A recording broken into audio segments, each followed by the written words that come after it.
Kerala sports കൗൺസിലിൻ്റെ ഇപ്പോഴത്തെ president ആര്?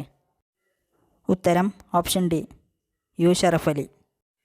ചാന്ദ്രയാൻ 3ൻ്റെ ലാൻഡറിൻ്റെ പേലോഡുകളിൽ ഉൾപ്പെടാത്തത് ഏത്? ഉത്തരം ഓപ്ഷൻ ബി ഷെയ്പ്പ്. 2021 എഴുത്തച്ഛൻ പുരസ്കാരം ലഭിച്ചത് ആർക്ക്? ഉത്തരം ഓപ്ഷൻ സി പി വത്സല. 1.25 കോടി മലയാളികൾ എന്ന ഗ്രന്ഥം രചിച്ചതാര്? ഉത്തരം ഓപ്ഷൻ ഡി EMS നമ്പൂതിരിപ്പാട്.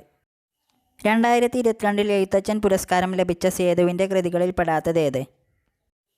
ഉത്തരം ഓപ്ഷൻ സി നിഴലുറങ്ങുന്ന വഴികൾ.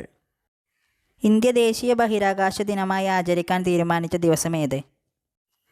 ഉത്തരം ഓപ്ഷൻ ബി ആഗസ്റ്റ് 23. വൈക്കം സത്യാഗ്രഹത്തിന് നേതൃത്വം നൽകിയത് ആര്? ഉത്തരം ഓപ്ഷൻ ബി TK മാധവൻ. കേരളത്തെ ഭ്രാന്താലയം എന്ന് വിശേഷിപ്പിച്ച സാമൂഹിക പരിഷ്കർത്താവ് ആര്? ഉത്തരം ഓപ്ഷൻ സി സ്വാമി വിവേകാനന്ദൻ. തിരുവിതാംകൂറിലെ രാജവാഴ്ചയുടെ അഴിമതികളെയും അനീതികളെയും വെളിച്ചത്ത് കൊണ്ടുവന്ന സ്വദേശാഭിമാനി പത്രത്തിൻ്റെ സ്ഥാപകൻ ആര്? ഉത്തരം ഓപ്ഷൻ ഡി വക്കം അബ്ദുൽ ഖാദർ മൗലവി. കേരളത്തിലെ ആദ്യകാല സാമൂഹിക പരിഷ്കർത്താക്കളിൽ ഒരാളായിരുന്ന വൈകുണ്ഠ സ്വാമികളുടെ പ്രവർത്തനങ്ങളിൽ ഉൾപ്പെടാത്തത് ഏതെല്ലാം? ഉത്തരം ഓപ്ഷൻ എ 3 മാത്രം. ഉപദ്വീപീയ നദികളിൽ വെച്ച് ഏറ്റവും നീളം കൂടിയ നദി ഏത്?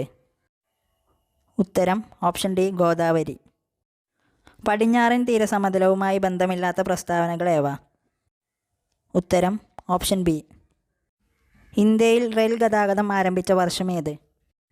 ഉത്തരം ഓപ്ഷൻ എ 1853. ഇന്ത്യയിലെ ഏറ്റവും വലിയ കൽക്കരിപ്പാടം ഏത്? ഉത്തരം ഓപ്ഷൻ ഡി ചാറിയ. 1959 ജർമ്മൻ സാങ്കേതിക സഹായത്തോടെ ഇന്ത്യയിൽ സ്ഥാപിക്കപ്പെട്ട ഇരുമ്പുരുക്കുശാല ഏത്? ഉത്തരം option B Hindustan steel limited Rourkela. കരിമ്പ് ഉൽപ്പാദനത്തിൽ 1ാം സ്ഥാനത്തുള്ള ഇന്ത്യൻ സംസ്ഥാനം ഏത്? ഉത്തരം ഓപ്ഷൻ ബി ഉത്തർപ്രദേശ്.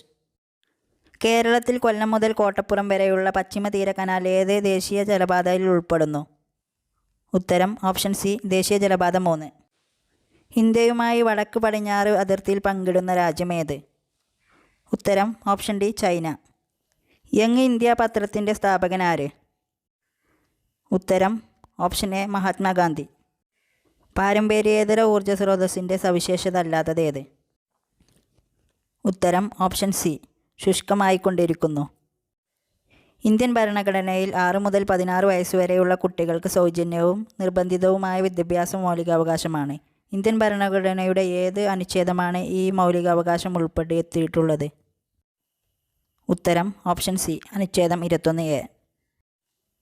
ഇന്ത്യൻ ഭരണഘടനയിൽ മൗലിക കർത്തവ്യങ്ങളെക്കുറിച്ച് പ്രതിപാദിക്കുന്നത് ഏത് ഭാഗത്താണ്? ഉത്തരം ഓപ്ഷൻ ബി ഭാഗം 4A. ദേശീയ ഗാനമായ ജനഗണമന രചിച്ചത് ആര്?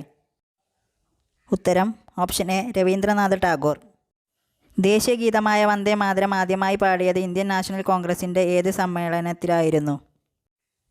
ഉത്തരം ഓപ്ഷൻ എ കൽക്കത്ത കോൺഗ്രസ് സമ്മേളനം. ദേശീയ പതാകയുടെ നീളവും വീതിയും തമ്മിലുള്ള അനുപാതം എത്ര? ഉത്തരം ഓപ്ഷൻ ഡി 3:2.